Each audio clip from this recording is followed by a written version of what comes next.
우리 서로 인사하겠습니다. 샬롬, 샬롬. 확실히 날씨가 바뀌었습니다. 그렇죠? 지난 주말에도 제가 뒤에 선풍기 켜고 설교했는데 오늘은 선풍기 안 켜고 시원합니다. 정말 하늘은 높아지고 또 말이 살찐다고 하는 좋은 계절이 다가오고 있습니다. 이 후반기에 여러분과 저 하나님께서 기뻐하시는 이 귀한 열매를 맺는 후반기가 되기를 바랍니다. 그래서 우리 옆에 분들에게 열매 맺읍시다. 우리 서로 인사하시죠. 열매 맺읍시다.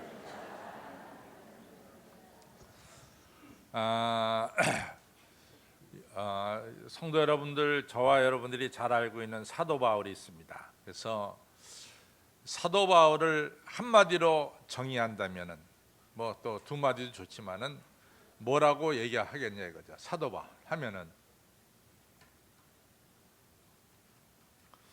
다 알죠. 근데 이제 말하기 좀 어렵습니다. 근데 사도 바울 하면은 탁 튀어오르는 게 뭐냐 이거죠. 튀어오르는 게 이방인 뭐요? 이방인 선교사. 네. 뭐 이방인 선교사도 탁 튀어오르는 것 중에 하나가 되겠어요. 사도 바울은 실제로 우리 신약 성경에 27권 있잖아요. 신약 성경 전체 27권인데 그 중에 적어도 13권은 사도 바울이 쓴 것이 아닌가 이렇게 생각됩니다. 그러니까 신약 성경의 절반 가까이를 사도 바울이 썼어요.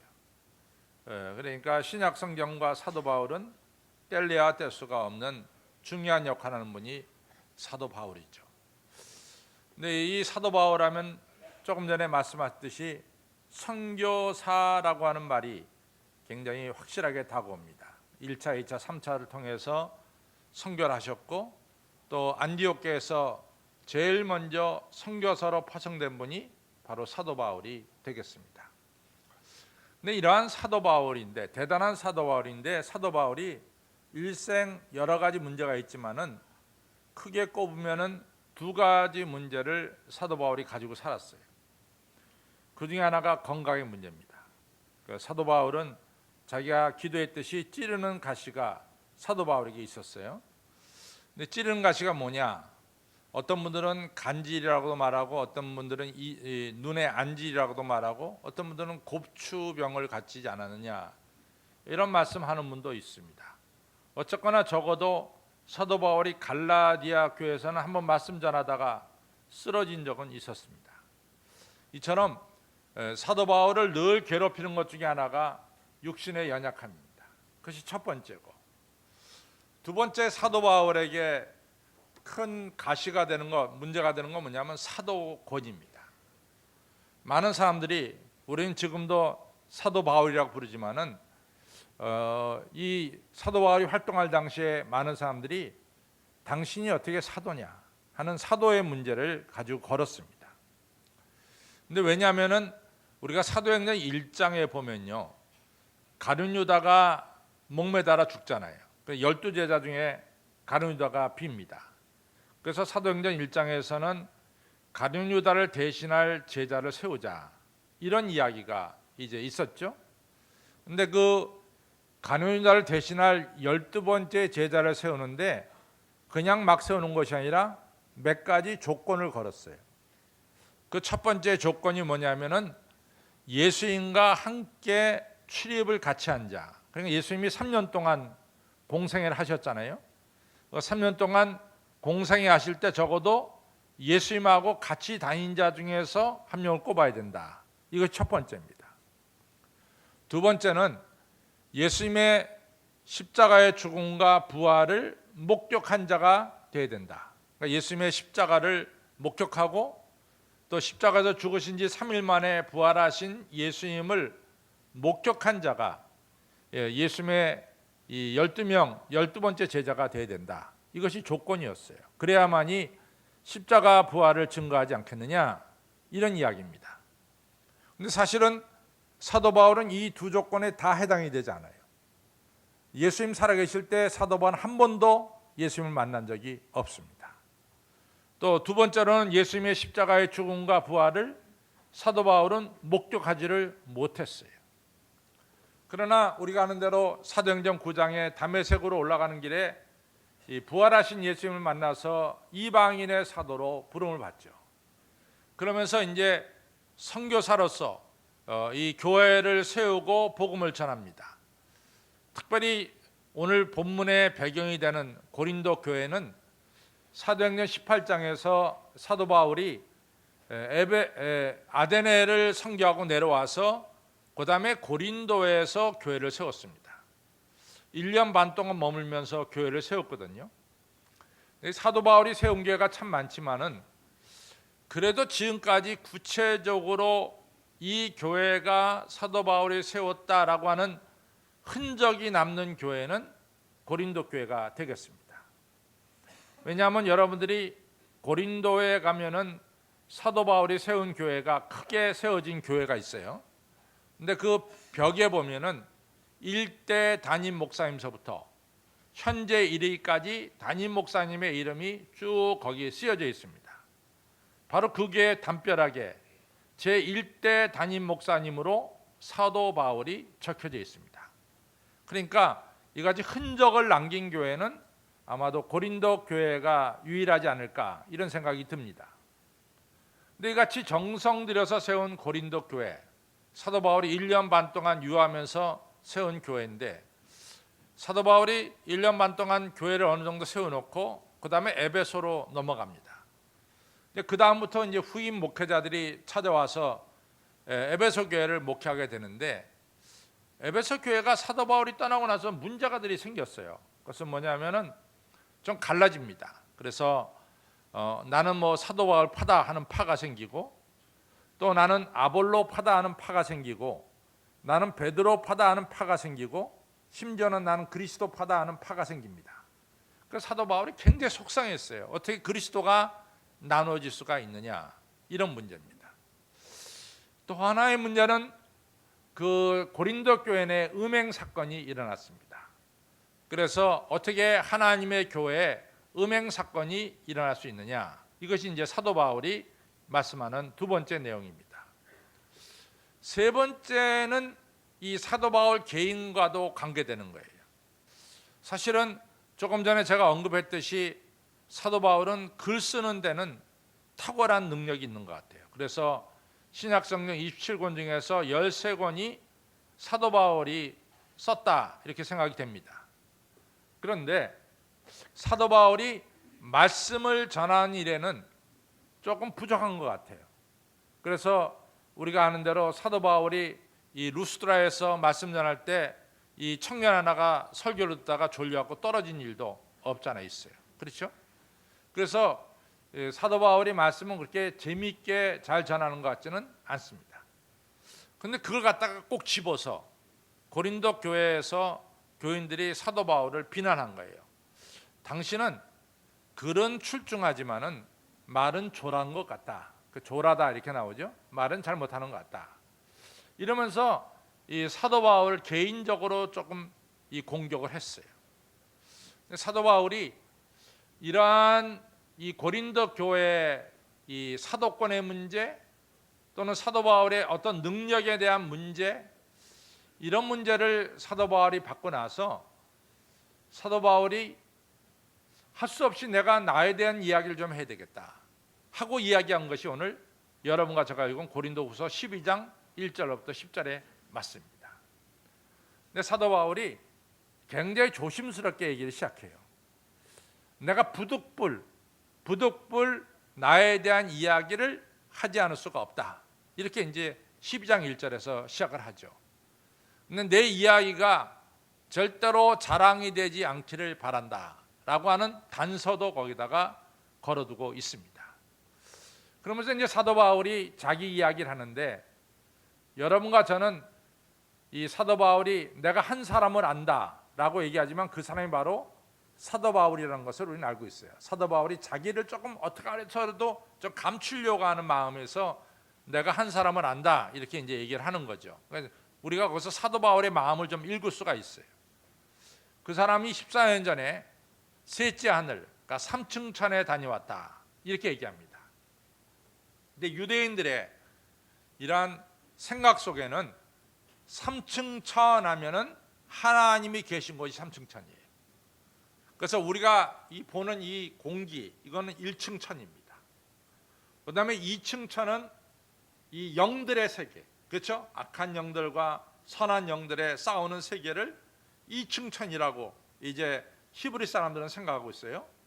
그 다음에 셋째 하늘, 3층천은 하나님이 거하시는 그곳이 바로 3층천으로 히브리 사람들은 생각하고 있다 그 말이에요. 그래서 여러분들이 사도 바울이 3층천에 다녀왔다 그러면 우리는 뭐로 자꾸만 이 바뀌어야 되냐면 하나님이 거하시는 곳에 사도 바울이 다녀왔구나 이렇게 이제 보면 됩니다. 그러니까 사도 바울이 3층천에 다녀와서 그 본 것과 경험한 것은 글로 표현할 수 없을 정도로 대단한 것을 경험했습니다. 그래서 그걸 얘기해요. 내가 가히 말로 표현할 수 없는 경험을 했다. 이런 이야기를 이제 하게 되죠. 그러면서 이제 누구도 사실은 3층천에 다녀온 사도들이 별로 없어요. 왜냐하면 베드로도 그런 얘기 안 하고 요한도 그런 얘기를 안 하고 누구도 얘기하지 않거든요. 근데 3층천에 다녀온 사람은 사도라고 일컫는 사람 중에는 사도 바울이 유일하다는 것을 우리는 성경에서 볼 수가 있습니다. 근데 이러한 대단한 일을, 대단한 경험을 사도 바울이 말하면서 동시에 사도 바울이 한 가지 이야기를 더합니다. 그건 뭐냐면 자기한테 찌르는 가시, 육체의 연약함이 있다는 거죠. 그래서 자기가 이 찌르는 가시를 얻게 해달라고 하나님께 3번 기도드렸다 그래요. 근데 요 3번이라는 말도 굉장히 의미가 깊어요. 왜냐하면 예수님께서 겟세마네 동산에서 이 쓴 잔을 내게서 지나가게 하옵소서라고 기도한 것이 몇 번이냐면은 3번이에요. 3번 기도했습니다. 아버지여 웬만하면 이 쓴 잔이 내게서 지나가게 하옵소서 3번 기도했습니다. 그런데 하나님께서 예수님의 기도, 이 쓴 잔이 지나가게 해달라는 기도를 받으시지 않았어요. 그렇죠? 그래서 예수님은 십자가에 달려 죽으셨습니다. 마찬가지로 사도 바울도 내가 내 이 찌르는 가시를 얻게 해달라고 3번 기도했는데 하나님께서 내 은혜가 내게 족하다 이렇게 말씀하시면서 결국에는 사도 바울의 간구를 하나님이 받지 않으셨어요. 그래서 사도 바울은 늘상 찌르는 가시를 가지고 살아갈 수밖에 없었습니다. 근데 이제 사도 바울이 이 찌르는 가시, 고난을 가지고 살면서 뭐라고 오늘 고백하냐면 내가 이같이 찌르는 가시를 가지고 살아갈 때 하나님의 은혜가 더욱더 크게 임한 것을 내가 안다. 이렇게 얘기합니다. 내가 약할 때 하나님의 능력이 내게 더욱더 크게 임한 것을 나는 깨달았다. 그러니까 고난이라고 하는 것, 자기 이 찌르는 가시라고 하는 것이 결국에는 손해가 아니라 자기에게 유익을 가져다 줬다. 이런 말씀입니다. 그래서 오늘 사도 바울이 말하는 고난의 유익, 이것을 좀 생각하면서 여러분이나 저나 이 살면서 다 크고 작은 어려움이 있습니다. 저는 여러분들의 어려움을 이렇게 가끔 얘기해 주시기 때문에 전혀 생각지 않았던 어려움들이 우리 가정과 개개인에게 나타나는 것을 우리가 볼 수 있어요. 근데 이런 어려움을 사도 바울처럼 고난의 유익으로 우리가 승화되면은 그것이 복된 일이고 그것이 은혜로운 일이다 이렇게 생각합니다. 근데 사도 바울은 어떻게 이 고난을 유익으로 고백할 수가 있었느냐 하는 거죠. 제가 이제 지난 수요일 날 이사야서를 공부하면서 우리가 성경에 나오는 구약의 이사야 하면은 이사야는 2가지 특징이 있어요. 2가지 특징. 첫째는 이사야는 메시아는 틀림없이 다윗의 후손에서 온다. 이것이 이사야의 확고부동한 예언입니다. 다윗의 후손에서 메시아가 온다. 그게 사실은 12지파 중에서 다윗 말고도 누구한테도 메시아가 올 수 있거든요. 그렇잖아요. 그런데 이사야만큼은 꼭 메시아는 다윗의 후손 2세의 줄기에서 나온다. 이런 얘기입니다. 그래서 어떤 면에서 이사야는 다윗 옹호주의자처럼 보여주고 있어요. 이사야서, 구약의 이사야서는. 또 하나 이사야가 이제 중요하게 얘기하는 것 중에 하나가 예루살렘, 시온은 하나님이 온 우주와 세계를 통치하는 장소다 라고 하는, 소위 말해서 시오니즘, 시온이 대단히 중요한 도시다, 예루살렘이 대단한 중요한 도시다라는 것을 이사야는 확실하게 말하고 있습니다. 이처럼 예루살렘이 다른 말로 말하면 시온이에요. 시온이 다른 말로 말하면 예루살렘입니다. 그러니까 이 시온에 대해서 특별한 뜻을 말하고 있고 특별히 강조하는 예언자가 누구냐면 시온이에요. 근데 이처럼 예루살렘을 특별하게 얘기함에도 불구하고 이 이사야 예언자는 예루살렘에 하나님의 심판과 질책과 경책이 임하는 것을 말씀하고 있어요.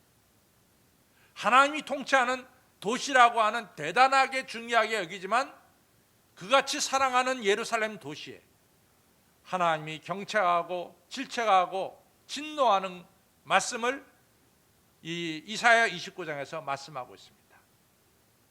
왜 그렇게 사랑하는 도시를 경책하느냐, 질책하느냐? 이유는 딱 하나예요. 예루살렘에 아직까지 우상 숭배가 많다는 거죠. 이 우상 숭배 때문에 하나님이 사랑하는 도시, 하나님이 거하시는 도시 예루살렘이라 할지라도 하나님이 그 도시를 이같이 질책하시고 또 진노하신다고 하는 사실이에요. 그러면서 중요한 것을 말씀하는 건 뭐냐면 하나님은 사랑하는 자녀에게 때로는 고난을 주신다라고 하는 사실을 말씀하고 있습니다. 왜? 죄를 떠나게 하기 위해서 고난을 주시는 거예요. 죄를 떠나게 하기 위해서. 그래서 히브리서 12장에 보면은 5절 6절에 분명히 말합니다. 하나님이 자기가 사랑하는 자녀에게 매를 드신다고 하는 것을 얘기하고 있습니다. 매를 맞는 자녀는 하나님의 사랑받는 자녀고 매를 맞지 않는 자녀는 하나님의 자녀가 아니다라고 히브리서 12장에서 말씀하고 있습니다. 제가 이제 미국 장로교에서 목회할 때 이야기인데요. 그때 이제 미국 장로교에 목회하는 목사님들의 모임이 내셔널 코리안 프리스비테리안 처치라고 해서 NKPC라고 하는 내셔널 코리안 페스토인가 하여튼 그 NKPC라고 하는 이런 모임이 1년에 한 번씩 모임이 있어요. 그러면 이제 저 동부에서부터 서부까지 이 미국 장로교에서 목회하는 한국 목사님들이 모여서 1년에 한 번씩 이같이 총회를 갖게 됩니다. 근데 이제 그때는 목사님과 사모님이 다 모여서 하게 되는데 한 번은 어느 사모님이 자기의 이제 신앙 고백을 이 밀폐된 장소에서 뭐 다 공개적으로 한 건 아니고 밀폐된 장소에서 이런 이야기를 한 적이 있어요. 자기 남편 목사님이 이 첫 번째 결혼을 해서 이 첫 번째 아이를 낳았어요. 근데 그 아이가 돌이 좀 넘자마자 산모가 세상을 떠났어요. 그래서 그 목사님이 혼자가 됐습니다. 그러나서 얼마 지나지 않아서 이 목사님이 재혼했는데 재혼한 부인이 지금 간증하는 그 사모님이에요.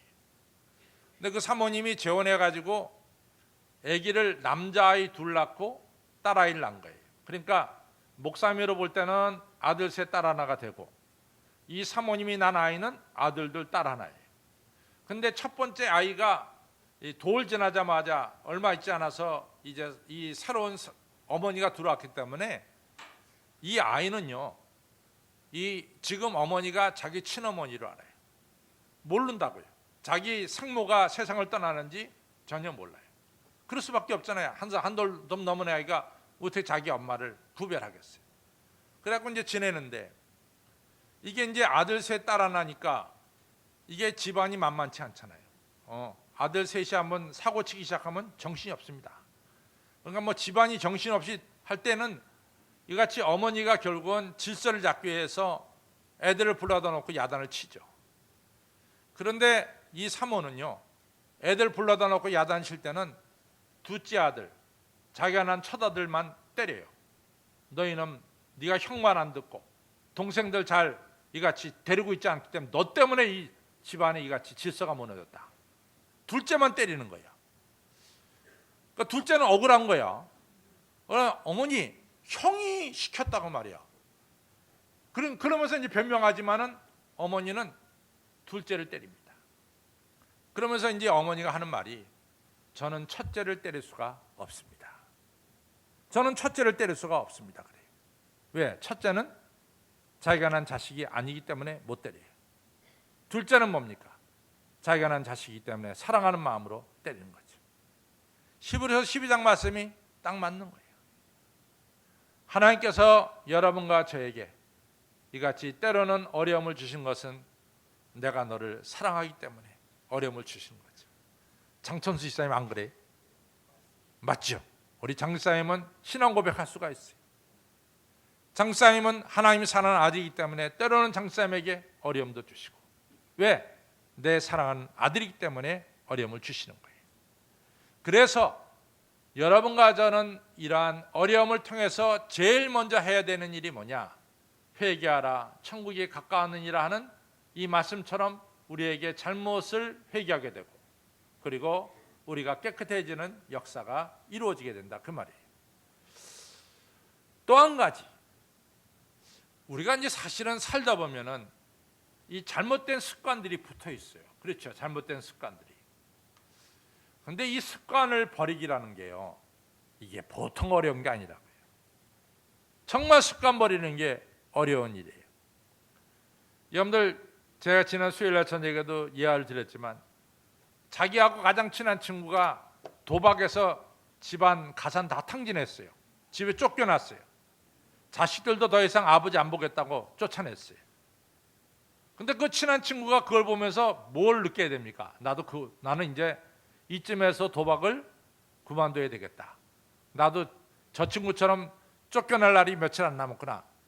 그 생각을 하면 좋은데, 이 B라고 하는 친구는 A가 같이 가산 탕진하고 집안에서 쫓겨나는 거 보면서도 절대로 그 생각을 하지 않아요. 계속해서 뭡니까? 도박에 빠져지는다. 그러니까 도박이 잘못된 걸 알면서도 그걸 빠져나오지 못해. 또 알코올 중독자도 마찬가지입니다. 알코올 중독자가, 자기 친구가 알코올 중독자가 돼가지고 이같이 집안에서 정말로 버림받았음에도 불구하고 똑같은 친구는, 나는 이 알코올 중독, 알코올을 끊어야 되겠다. 그럼 못해요. 최근에 제가 어떤 영화를 비행기 안에서 봤나 그랬는데, 그 비행기 안에서 그 조종사가 알코올 중독자예요. 알코올 중독자인데, 이 조종사가 한 번은 알코올 중독 모임에 간 거예요. 갔더니 거기서 이제 알코올 중독자에서 벗어난 사람들이, 나는 과거에 알코올 중독자입니다라는 고백을 하면서 이제 모임이 시작되는데, 거기서 이 알코올 중독자가 말하기를, 나는 입만 열면 거짓말했습니다. 알코올 중독자의 특징은 입만 열면 거짓말한다는 거예요. 무슨 거짓말이냐? 나는 술 먹지 않았습니다. 나는 술 취하지 않았습니다. 나는 술하고 거리가 멉니다. 그렇게 말하는 그 순간에도 그 사람은 알코올 중독, 술 취해 있는 거예요. 그러니까 알코올 중독자의 특징 중에 하나는 거짓말을 밥 먹듯이 한다는 거예요. 근데 그 사람이, 이 조종사가 그 얘기를 들으면서 꼭 자기 얘기거든. 자기는 술 안 먹었다 하면서도 지금 술을 끼고 산단 말이지. 그러니까 거기서 뛰쳐나옵니다. 여러분들, 이같이 잘못된 습관은 뻔히 알면서도 우리가 고치질 못해요. 근데 그 누가 고쳐주시느냐? 하나님밖에 못 고쳐. 하나님이 손을 대지 않으면 그건 못 고치는 거예요. 하나님이 되셔야만 손 고칩니다. 여러분들, 우리가 더 한 분명한 예화를 들자면 이스라엘이죠. 얼마나 예언자들이 와가지고 너 우상숭배하지 말아라, 우상숭배하지 마, 우상숭배, 얼마나 외칩니까? 그래도 이스라엘이 우상숭배 못 버려요. 못 버려요. 어디 가서 버려집니까? 바벨론 포로로 끌려가서 거기서 우상숭배를 버리게 되는 거예요. 하나님이 손대지 않으면 이같이 우리의 잘못된 습관, 우리를 죽음으로 몰고 가는 습관에서 벗어날 수가 없습니다. 따라서 여러분과 저는 때로는 고난을 겪는데, 이 고난을 통해서 우리는 죄에서 떠나게 되고 나쁜 습관에서 떠나게 된다는 것을 우리가 알 수가 있습니다. 또 하나는요, 우리가 혼합물이 섞인 이런 쇠 뭉치가 용광로를 통과하면서 모든 불순물이 빠지고 그리고 순전한 철, 순전한 금이 나오듯이 사실은 우리는 고난을 통해서 우리의 신앙은 순수해져요. 굉장히 순수해집니다. 그래서 이 고난을 겪은 사람들의 신앙은 오직 주님만을 바라보는 순수한 신앙으로 나아가게 됩니다.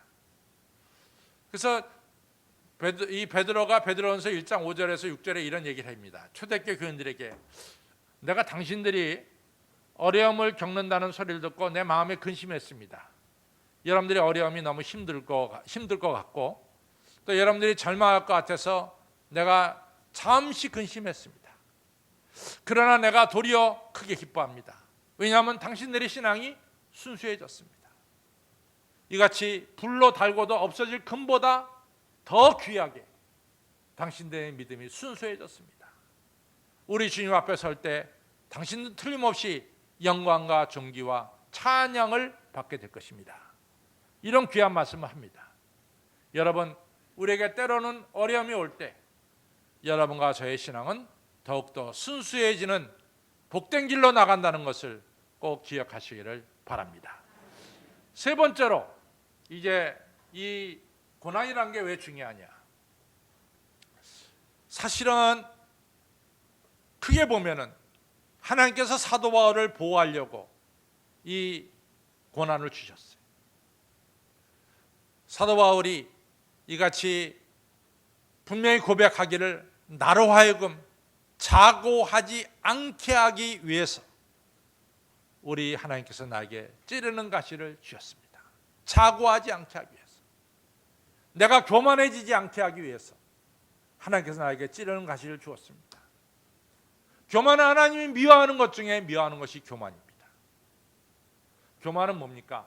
우리가 말했잖아요. 너무나 자기를 갖다가 제대로 보질 못해요. 자기를 대단히 특별한 사람으로, 특별한 사람이 아니거든요. 특별한 사람으로 봅니다. 자기 망상에 빠지게 만들어. 또 교만은 뭡니까? 하나님을 내 마음에서 배척시킨다고요. 자기밖에 없어요. 이 교만입니다. 근데 이제 교만이라고 하는 것은 가만히 보세요. 누가 더 쉽게 교만해질 수 있느냐? 잘 보면요, 여러분들 가난한 사람이 교만해질까요? 아니면 부자가 교만해질까요? 부자가 교만해져. 조금 못 배운 사람이 교만해질까요? 아니면 좀 많이 배운 사람이 교만해질까요? 많이 배운 사람이 교만해집니다. 몸이 약한 사람이 교만해질까요? 아니면 건강한 사람들이 교만해질까요?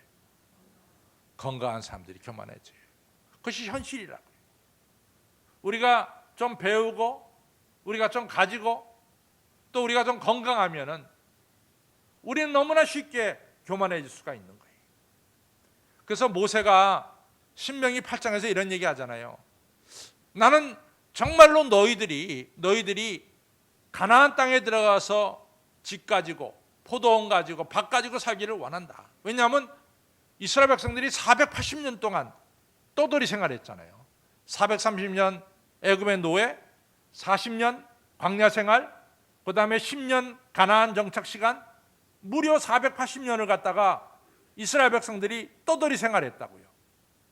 근데 계속해서 떠돌이로 놔둘 수는 없잖아. 그러니까 하나님이 가나안 땅에다가 하나님 백성들을 정착시키죠.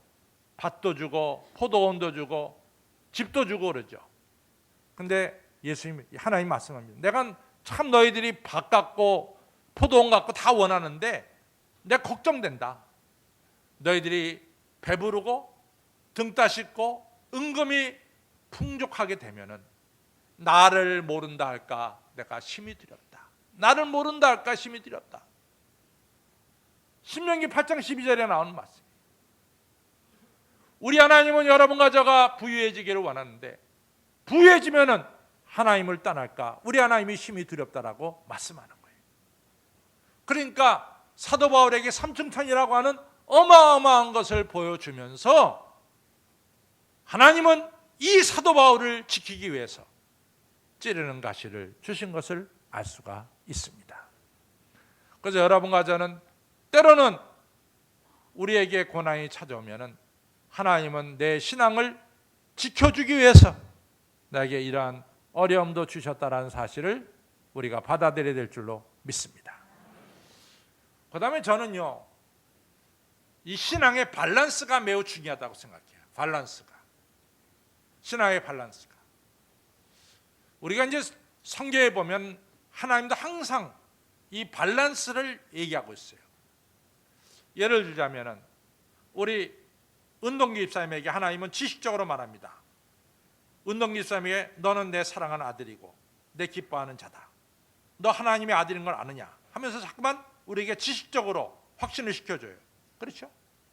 그러니까 우리가 성경을 보면서 말씀을 들으면서 우리가 깨닫는 게 뭡니까? 내가 하나님의 사랑받는 아들, 딸임을 우리가 인식하게 돼요.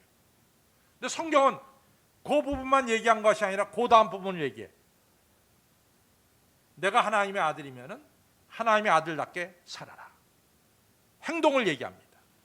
그러니까 항상 성경은 밸런스가 있어요. 우리가 지식을 주면은 동시에 뭐예요? 우리가 행동할 수 있도록 행동 부분을 강조합니다.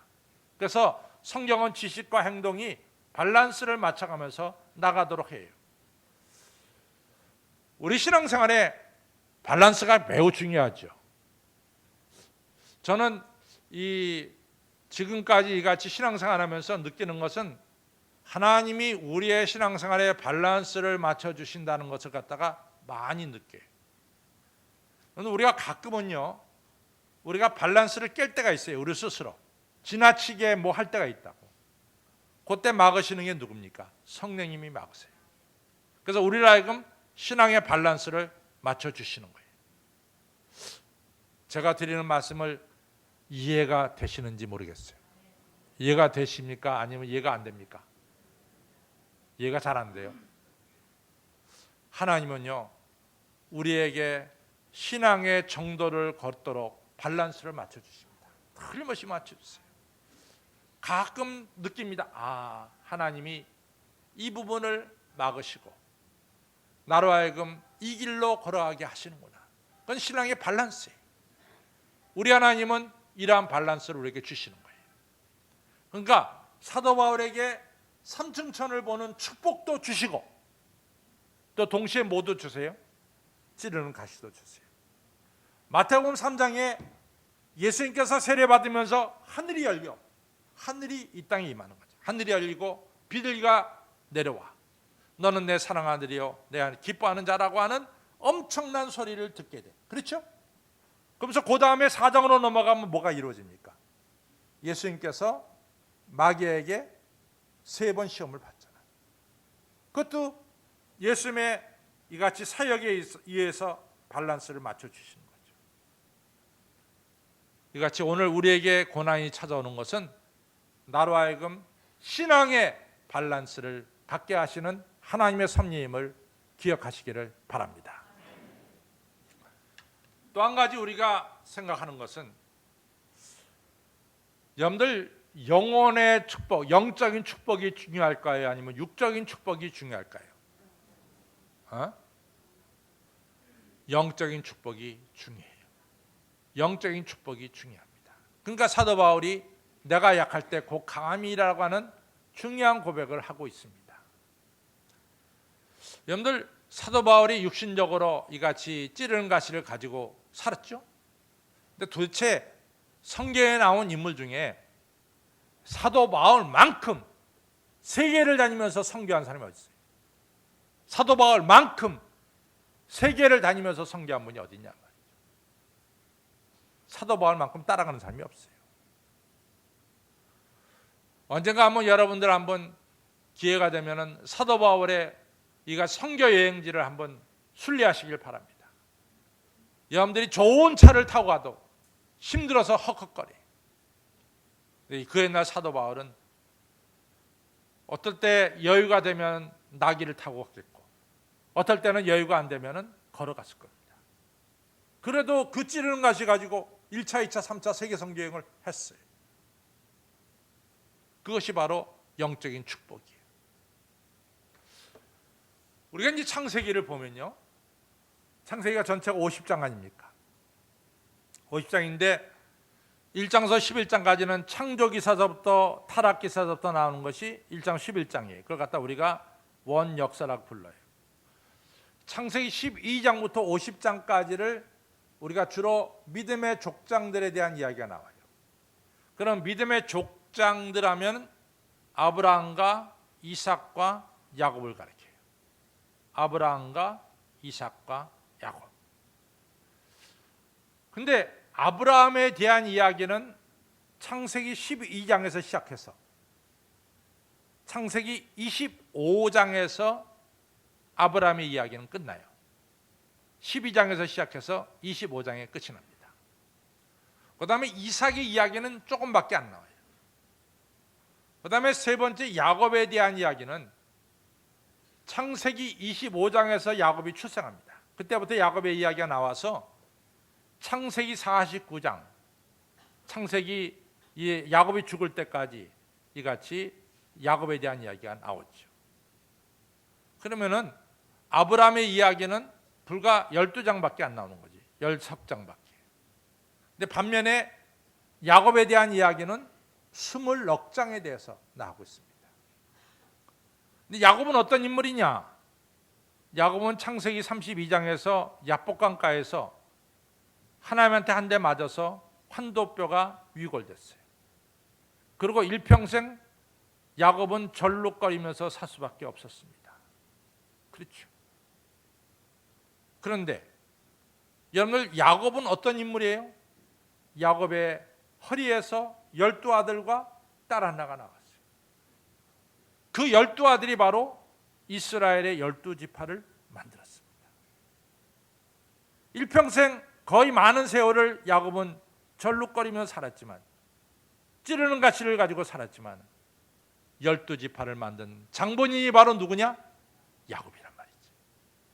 아브라함은 10석장밖에 안 나오지만 야곱은 20넉장에 걸쳐서 야곱에 대한 이야기가 나오고 있습니다. 여러분, 찌르는 가시, 그것이 아프지만은 그런 찌르는 가시, 육적인 아픔을 통해서 사도 바울은 말로 헤아릴 수 없는 영적인 축복을 받고, 그렇죠? 그리고 그 인생이 정말 존귀한 인생으로, 하나님께 영광 돌리는 유익한 인생으로 살아가게 된 것을 우리는 알 수가 있습니다. 여러분, 우리에게는 크고 작은 어려움이 있어요. 크고 작은 어려움이 있습니다. 여러분이 어려움아 내 앞에서 사라져라, 그래도 어려움은 사라지지 않아요. 우리 앞에 어려움은 있습니다.